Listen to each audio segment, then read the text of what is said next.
Hello everyone. So this is lecture number 5 and in this lecture we will discuss entity and architecture. So last lecture में हमने library and library declaration के बारे में detail में पढ़ा था। हमने library IEEE and different type के types like arithmetic, signed, unsigned इन सब के बारे में जाना था। आज हम फंडामेंटल VHDL यूनिट्स के सेकंड पार्ट एंटिटी के बारे में डिटेल में पढ़ेंगे। आज हम जानेंगे कि एंटिटी में क्या डिक्लेयर किया जाता है और एंटिटी का क्या यूज़ है किसी VHDL कोड में। तो चलिए शुरू करते हैं। Entity is a list with specifications of all input and output pins of the circuit. जैसे कि इस फिगर में आपको दिख रहा है कि यहाँ पर एक सर्किट है, ये एक बॉक्स है, इसके अंदर कोई सर्किट है, कुछ पोर्ट्स हैं इसमें। एक पोर्ट है जो एरो अंदर को जा रहा है, एक एरो बाहर है, एक एरो अंदर और बाहर दोनों हैं, एक एरो बाहर जा रहा है और फिर अंदर जा रहा है। तो इनका क्या मतलब है? तो अगर हम सिंपल एक एग्जांपल लें बेसिक गेट का और कहें कि ये एक एंड गेट है, तो यहाँ से हमें दो पोर्ट समझ में आ जाएंगे। बाकी हम आगे कोई भी एग्जांपल अगर पढ़ेंगे तो वहाँ पर इन आउट और बफर के बारे में जानने की कोशिश करेंगे। तो सपोज़ एंड गेट में मैंने कहा दो इनपुट हैं A एंड B। तो जैसे इनके नाम से समझ में आ रहा है कि ये इनपुट हैं, तो ये डेफिनेटली वैल्यू को सर्किट में अप्लाई कर रहे होंगे, यानी इस गेट के इनपुट में कुछ वैल्यू अप्लाई हो रही होगी, दैट इज़ A.0 और B equal to 0। So definitely अगर ये वैल्यू इनपुट में अप्लाई हो रही है तो इनका डायरेक्शन अंदर की तरफ होगा और ये पोर्ट्स क्या कहलाएंगे? आपके इनपुट। आप इसके अक्रॉस Y के अक्रॉस आउटपुट ले रहे हैं, तो आपका आउटपुट बाहर आ रहा है, तो डेफिनेटली कौन सा पोर्ट कहलाएगा? आपका आउटपुट। तो ये है आपका आउटपुट। इन आउट का मतलब होता है वो पोर्ट्स, सपोज इस एंड गेट के अंदर के आउटपुट में ये वैल्यू बाहर भी जा सकती है या आप इसके वैल्यू को आउटपुट पे ले सकते हैं, और ये वैल्यू इनपुट में भी यूज़ हो रही है। लाइक कई सर्किट्स ऐसे होते हैं जहाँ पर आप किसी वैल्यू को या किसी सिग्नल को इनपुट की तरह भी यूज़ करते हैं और उसी सिग्नल को आउटपुट की तरह भी यूज़ करते हैं। तो ऐसी जगह पे आप सिंबल यूज़ करते हैं इस तरीके से। बफर का सेंस होता है कि आपका output must be used as a internally. तो ये जो सिंबल आपका बना हुआ है, this is for buffer. Clear? तो एक एग्जांपल से समझने की कोशिश करते हैं, या हम पहले सिंटैक्स पढ़ लेते हैं एंटिटी का कि सिंटैक्स क्या होता है। तो सिंटैक्स का बेसिकली मीनिंग है कि आपको किसी भी VHDL कोड में अपने प्रोग्राम में एंटिटी को कैसे डिक्लेयर करना है। क्लियर? तो स्टार्ट करते हैं। First line, entity name is. Clear? तो आपको अपने प्रोग्राम में एंटिटी को कोई नाम देना है। अभी देखते हैं कि ये नाम कैसे दिया जाता है। देन आपको लिखना है पोर्ट। तो एंटिटी का बेसिकली काम ही पोर्ट्स को डिफाइन करना है, तो आप लिखेंगे देन पोर्ट, देन ब्रैकेट। अब इन ब्रैकेट्स के अंदर आप अपने सारे पोर्ट्स डिफाइन करेंगे। तो suppose first port means port name, port का नाम क्या है, colon, signal mode, signal type.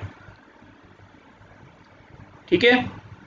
तो सेकेंड, अगेन अगर कोई दूसरा पोर्ट है तो port name, signal mode and then signal type, then bracket close, then semicolon and then and entity name।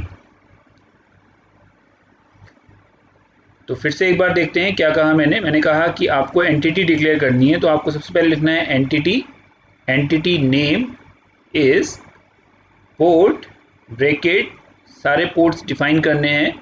और पोर्ट्स कैसे डिफाइन करने हैं? Port name colon signal mode and then its type then semicolon. ये मैं आपको समझा चुका हूँ कि ये ब्रेक लाइन के लिए होता है, यानी इसके बाद अगर आप लिखते हैं सेमी कॉलन तो उसके बाद दूसरी लाइन स्टार्ट होती है, यानी प्रोग्राम आपका जो लाइन है वो एग्जीक्यूट सेमी कॉलन के बाद नहीं होगी, फिर दोबारा कुछ लिखेंगे तब एग्जीक्यूट होगी।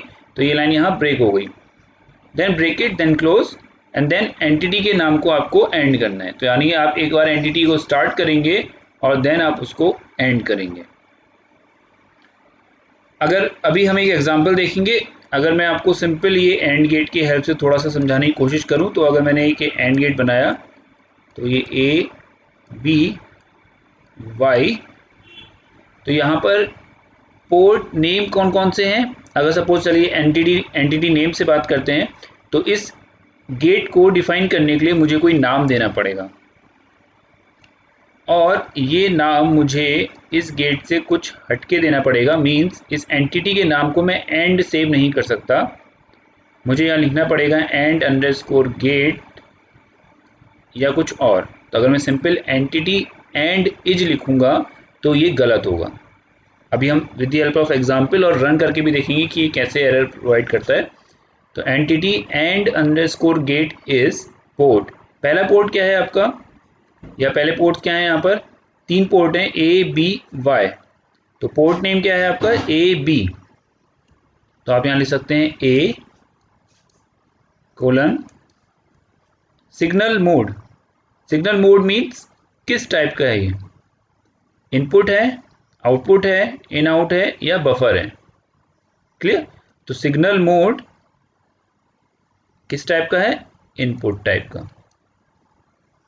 सिग्नल टाइप, तो ये जब हम डेटा टाइप पढ़ेंगे तब हम वहाँ डिस्कस करेंगे। अभी यहाँ पर हम ये कंसिडर कर रहे हैं कि ये सिग्नल जो है वो बिट टाइप है। So bit. क्लियर? तो इस तरीके से आप लिख सकते हैं entity and underscore gate is port A colon in bit. चलिए आगे देखते हैं। तो यहाँ ये लिखा हुआ है कि the mode of the signal can be in out और बफर। तो इन चारों में से आपका जो पोर्ट है या जो सिग्नल आप अप्लाई कर रहे हैं उसका मोड इन हो सकता है, आउट हो सकता है, इन आउट हो सकता है और बफर हो सकता है। In and out are truly unidirectional pins. तो जैसे मैंने आपको समझाया, इनपुट के केस में, इनके केस में इनपुट सर्किट में अप्लाई हो रहा है, आप वैल्यू प्रोवाइड कर रहे हैं। आउट के केस में आप वैल्यू को रीड कर रहे हैं। सो ये दोनों ही यूनिडायरेक्शनल हैं। In out is bidirectional. In आपकी वैल्यू इनपुट में जा सकती है, जा रही है और आउटपुट में भी आ रही है। So this is in out. Buffer on the other hand is employed when the output signal must be used internally. तो अगर आप आउटपुट की वैल्यू इनपुट में अप्लाई कर रहे हैं, यूज कर रहे हैं, then it is condition for buffer. अब बात करते हैं सिग्नल टाइप की। So type of the signal can be bit, standard logic, integer, और भी बहुत सारे टाइप्स होते हैं।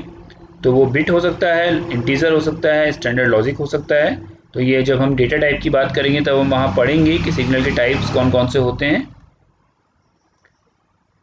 नाउ अब बात करते हैं कि एंटिटी का नेम।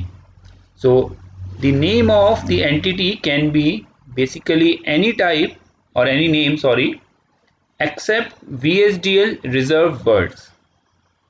तो अब बात करते हैं, समझने की कोशिश करते हैं कि VHDL रिजर्व वर्ड्स का मतलब क्या है।